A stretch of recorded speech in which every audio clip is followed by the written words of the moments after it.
We're talking about Zion Williamson. Woj, what more can you tell us about Zion?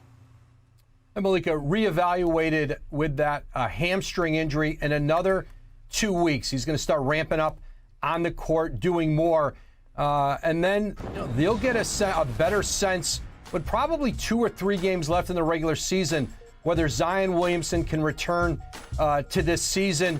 New Orleans bunched up, with a number of teams fighting for those final play-in spots in the West. And so 2 weeks, I think both Zion Williamson and the Pelicans will have a better idea if he's ready to come back, if there's time left in this season. Where are the Pelicans in the standings? Do the games still mean something? And is he ready to return?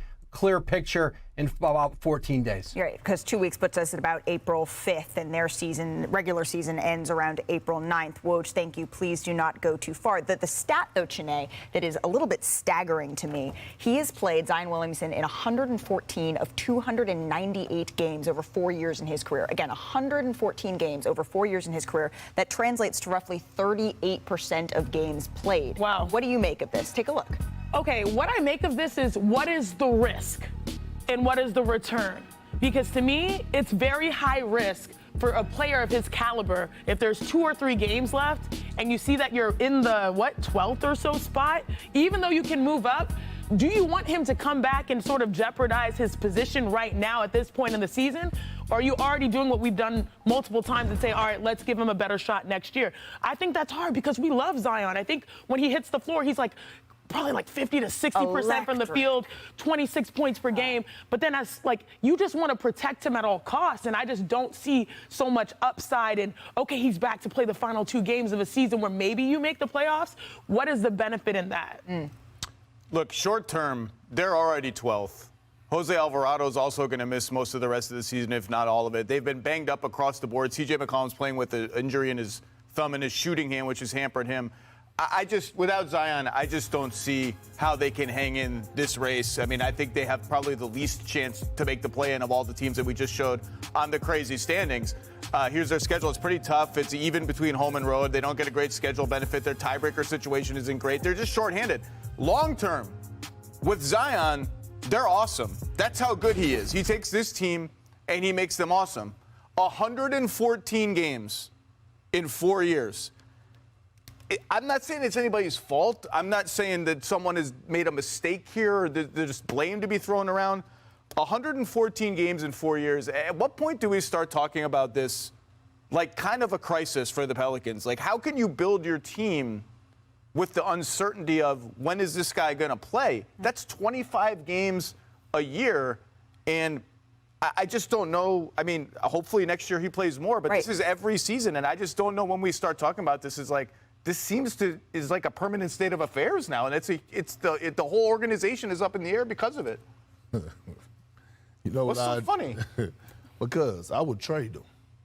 I would actually trade Zion. To who? I would find find somebody. I would find someone and trade him because, again, you just asked the question about basically, can you trust him to be your franchise guy?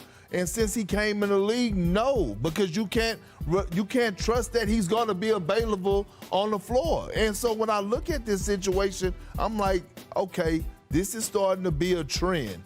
Every single season, we oh, Zion and lost weight. Zion looks healthy. Then all of a sudden, this happens. If I'm the Pelicans, I have Brandon Ingram. I have C.J. McCollum. I have a bunch of young pieces that are over there playing extremely hard, that has a bright future. I would actually consider trading him this offseason, to be honest with you. That's a bold one, Perk, and I actually don't think it's that off the wall because they do have a bunch of good young players: Herb Jones, Trey Murphy, Dyson Daniels. Yep. On and on. They also have 1 million picks, including a lot of Lakers picks, which could be pretty valuable. Trading someone at this point in his value is usually a losing proposition. Although they would find someone. Because the talent is that enticing. To me, that feels early. It feels sad. But the word you use, trust, that makes it seem like it's someone's fault. I don't know. No. It just is what it is. Right? It's basically he doesn't play. Well, I'm questioning, when I say trust, do you trust his body? And that's the thing. He is a linebacker playing football and jumping through the roof. We just haven't seen that body type ever. Right. Well, and the fact of the matter is he hasn't played since January 2nd. He's missed the last 35 games. And you said, well, can you trust him to play more than 25? The most games that he's played consecutively is 25 games. Wow. And that's just what we're looking at here today. Yeah, that is what we're looking at. I do think that when he's on the floor, he sort of makes you feel like you can forget all of those things. Right. He's that soft. Good he's point. young. He's capable. Also, like, there's so many underrated aspects of his game, his ability to pass, his ability to dribble, his ability to score. And this is what I love about him the most. You don't have to run a play for Zion Williamson to be successful. He can go out there and get you quiet, efficient buckets. But I do understand a little bit what this feels like because I'm someone who has dealt with 2 major injuries. I missed a lot of games.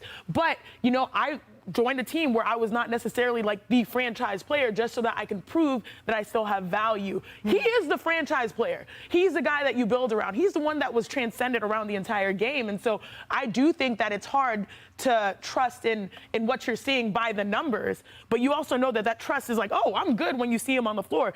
They got closer to finding a good system for Zion because this year he looked better, he looked stronger, and then you still got the same result. Zion takes it away. Off to the races. Yes. Oh, my goodness gracious. Joe, what are we seeing? We are seeing a superstar in the making right now. I will take you home. Read that perfectly, didn't he? Zion with a career best 42.